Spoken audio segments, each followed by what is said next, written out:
दोस्तों, किसी खेल में मशहूर खिलाड़ी होना आपको शोहरत के साथ साथ दौलत भी खूब देता है। तहकीक के हिसाब से दुनिया का सबसे मशहूर खेल है फुटबॉल, जिसे सॉकर भी कहा जाता है। जी हाँ, जिस तरह एशिया में क्रिकेट का खुमार लोगों के सरों में चढ़कर बोलता है, पूरी दुनिया में यही हाल सॉकर का भी है।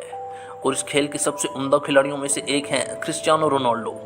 ये दूसरे सबसे अमीर फुटबॉलर हैं इस दुनिया में। इनकी नेटवर्थ है लगभग 361 मिलियन यूरो, जो कि रुपयों के हिसाब से बनते हैं 7,500 करोड़ पाकिस्तानी रुपए। इतनी दौलत है तो इसे अपने शौक पूरा करने पर खर्च भी करते हैं। आज हम आपको रोनाल्डो अपने अरबों की दौलत कैसे कमाते और कैसे उड़ाते हैं, यही दिखाने वाले हैं। तो चलिए वीडियो को शुरू करते हैं बिना किसी ताखीर के।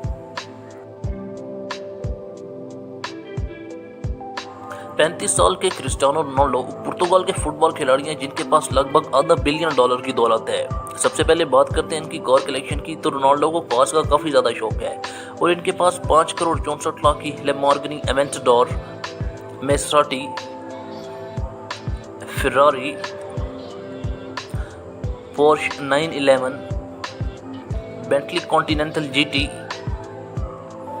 एस्टन मार्टिन, पोर्श टर्बो और रोल्स रॉयस फैंटम शामिल हैं। बेसिकली इनका कार गिराज कोई गिराज नहीं बल्कि लग्जरी कार शोरूम है, जहां खड़ी हर गाड़ी की कीमत इंसानों के घरों से भी ज़्यादा है। और 2019 में Ronaldo tennis star Roger Federer के बाद पैसे कमाने वाले दूसरे खिलाड़ी थे। इनकी मेन कमाई फुटबॉल क्लब मैनचेस्टर यूनाइटेड और रियल मैड्रिड के साथ मुआहदों से आती है। इसके अलावा वो बड़े बड़े ब्रांड के साथ इश्तराक करके भी काफ़ी पैसे कमा लेते हैं। जैसे कि नाइकी ब्रांड के साथ इनका लाइफ टाइम मुआहदा $1 मिलियन का है। यानी गेम खेलना छोड़ने के बाद भी ये अरबों रुपए इसी तरह कमाते रहेंगे। अब बात करें इंस्टाग्राम की, तो रोनाल्डो के इंस्टा पर 456 मिलियन फॉलोअर्स हैं और ये दुनिया के सबसे ज़्यादा इंस्टा फॉलोअर्स वाले स्टार हैं। और इसीलिए ये इंस्टा की हर पोस्ट से लगभग $8 लाख यानी कि 16 करोड़ रुपए कमाते हैं सिर्फ एक पोस्ट से। दोस्तों, अब बात करते हैं क्रिस्टियानो रोनाल्डो के मेंशंस की, क्योंकि इतनी कार्स को खड़ी करने के लिए और ट्रॉफीज को रखने के लिए जगह भी तो होनी चाहिए। तो रोनाल्डो जब रियल मैड्रिड के लिए खेल रहे थे तो उस वक्त मैड्रिड में उन्होंने एक विला खरीदा था, जिसकी कीमत थी $6.2 मिलियन, जो कि रुपयों के हिसाब से बनते हैं 130 करोड़ रुपए। इसमें 7 बेडरूम, 8 बाथरूम और एक स्पेशल ट्रॉफी रूम भी था, जहां उन्होंने अपनी सैकड़ों ट्रॉफीज को सजा कर रखा था। इस घर में एक बेहद शानदार स्विमिंग पूल भी था। और इसके अलावा रोनाल्डो का एक घर इटली में भी है, मतलब वो 2 घर हैं और आमने सामने हैं।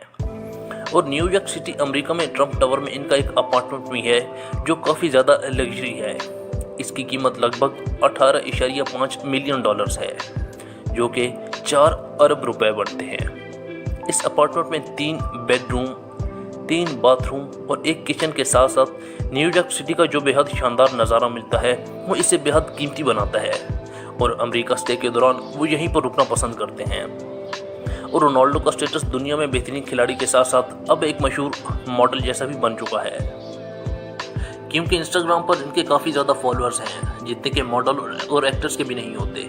इसलिए रोनाल्डो को अपनी सेहत, फिटनेस और अपीयरेंस पर काफ़ी ज़्यादा ध्यान देना पड़ता है, और इसलिए वो सिर्फ अपने हेयर स्टाइल पर ही लाखों रुपए खर्च कर देते हैं। और वो ज्वेलरी भी पहनते हैं। जी हाँ, मर्दाना ज्वेलरी, जैसे इनके कानों में इयर रिंग्स। ये डायमंड इयर रिंग्स हैं, जिनकी कीमत $13,000 यानी कि 26 लाख रुपए हैं, जो कि इनकी नेटवर्थ के हिसाब से बेहद कम है। एक और मर्दाना ज्वेलरी है जिसे हर एक मर्द पहनना पसंद करता है, और वो है रिस्ट वॉच।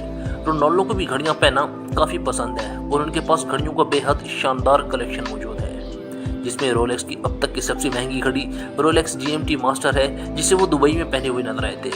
इस घड़ी की कीमत है $5 लाख यानी कि लगभग 8 करोड़ पाकिस्तानी रुपए। ये घड़ी तो लैम्बोर्गिनी एवेंटडोर से भी ज़्यादा महंगी निकली। इसके साथ साथ रिंग्स जो इन्होंने 2 उंगलियों में पहनी हुई हैं, इनमें भी डायमंड लगा हुआ था, और इन रिंग्स की कीमत $2.5 लाख बताई जाती है, जो इनके लिए कुछ भी नहीं है। इनकी एक और घड़ी भी है जैकब एंड को कंपनी की। इस घड़ी को भी ये पहने हुए नजर आए थे, जिसकी कीमत $24 लाख यानी कि लगभग 38 करोड़ रुपए हैं। इतने में तो 8 से ज़्यादा लैम्बोर्गिनीज आ जाएंगी। दोस्तों अब बात करते हैं रोनाल्डो के कारोबार की, क्योंकि फुटबॉल खेलने के साथ साथ बहुत सारे कारोबार भी करते हैं। इनका मेन काम मुख्तलिफ ब्रांड से इश्तराक है और ये इससे हर साल $45 मिलियन की कमाई करते हैं। ये बहुत से ब्रांड के साथ जुड़े हुए हैं, जैसे कि KFC, टोयोटा और नाइक। बचपन में रोनाल्डो पुर्तगाल के काफ़ी गरीब ख़ानदान का हिस्सा थे, पर 14 साल की उम्र में फ़ुटबॉल में काफ़ी ज़्यादा दिलचस्पी में स्कूल छोड़ दिया और स्कूल छोड़ने के 2 साल बाद यानी 16 साल की उम्र में फ़ुटबॉल ने इनकी कीमत बदल कर रख दी, क्योंकि उस वक्त था सन 2001 और मैं 16 साल की उम्र में फुटबॉल क्लब मैनचेस्टर यूनाइटेड ने रोनाल्डो के साथ $14 मिलियन का मुआहदा किया था, जो कि उस वक्त के 200 करोड़ पाकिस्तानी रुपए के बराबर था। और 200 करोड़ सिर्फ 16 साल की उम्र के लिए काफ़ी बड़ी रकम होती है। उस दिन इनका फुटबॉल की दुनिया में कामयाब होने का सफ़र शुरू हो गया था। इन्हें CR7 के निक नेम से भी जाना जाता है और अपने इसी नेम से ये कुछ ब्रांड्स को भी चलाते हैं, जैसा कि पेस्टाना CR7 के नाम से इनके 2 लग्जरी होटल पुर्तगाल के 2 शहरों में बने हुए हैं। इनका हेयर क्लिनिक भी स्पेन में बना हुआ है और इनका खुद का कपड़े का ब्रांड भी है जिसका नाम है CR7। इनके अलावा भी इनके पास और कारोबार हैं। अब बात करते हैं इनके प्राइवेट जेट्स की, जो कि लगभग हर मिलियनेयर के पास होते हैं। रोनाल्डो के पास भी एक प्राइवेट जेट है। इनका पहला प्राइवेट जेट है गल्फ स्ट्रीम G200, जिसकी कीमत है $19 मिलियन यानी कि 300 करोड़ पाकिस्तानी रुपए। इनके पास दूसरा प्राइवेट जेट भी है जिसका नाम है गल्फ स्ट्रीम G650, जिसकी कीमत है $70 मिलियन और ये प्राइवेट जेट इस दुनिया का सबसे महंगा जेट माना जाता है। इसमें 8 लोग बैठ सकते हैं। इसके अलावा रोनाल्डो के पास अपना एक प्राइवेट यॉट भी है जिसका नाम है ग्रैंडी। इस 27 मीटर के यॉट में जिम, पूल और बेडरूम जैसी सहूलियात मौजूद हैं। इसकी कीमत है लगभग 120 करोड़ रुपए। इससे पहले रोनाल्डो अपनी फैमिली के साथ यॉट पर वक्त गुजारने के लिए किराए पर लिया करते थे। रोनाल्डो अपनी अरबों की ज़रूरत सिर्फ खुद पर और ख़ानदान पर नहीं बल्कि दुनिया भर के लोगों की भी काफ़ी मदद करते हैं। इसलिए दुनिया में इनके कई चाहने वाले मौजूद हैं, क्योंकि ये खुद एक गरीब मालिक के बेटे थे और इसलिए इनका बचपन बेहद गरीबी में गुजरा और इसीलिए गरीबों का दर्द भी इन्हें पता है। कोरोना शुरू होने के साथ ही इन्होंने अपनी खैरात बढ़ा दी थी। इन्होंने €1 मिलियन यानी कि लगभग 20 करोड़ रुपए अपने मुल्क पुर्तगाल के अस्पताल में डोनेट किए थे, जिससे वेंटिलेटर और खून को खरीदा जा सके।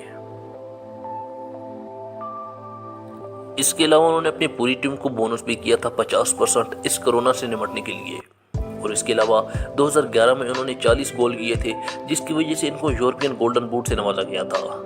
इस ट्रॉफी को उन्होंने अपने पास नहीं रखा बल्कि इसे €1.2 मिलियन में नीलाम कर दिया और जो पैसे मिले वो फ़लस्तीन और गज़ा में तबाह हुए स्कूलों को बनाने के लिए डोनेट किए। इसके अलावा नेपाल में 2015 में आफत से जो तबाही मची थी उसमें भी €5 मिलियन डोनेट किए थे।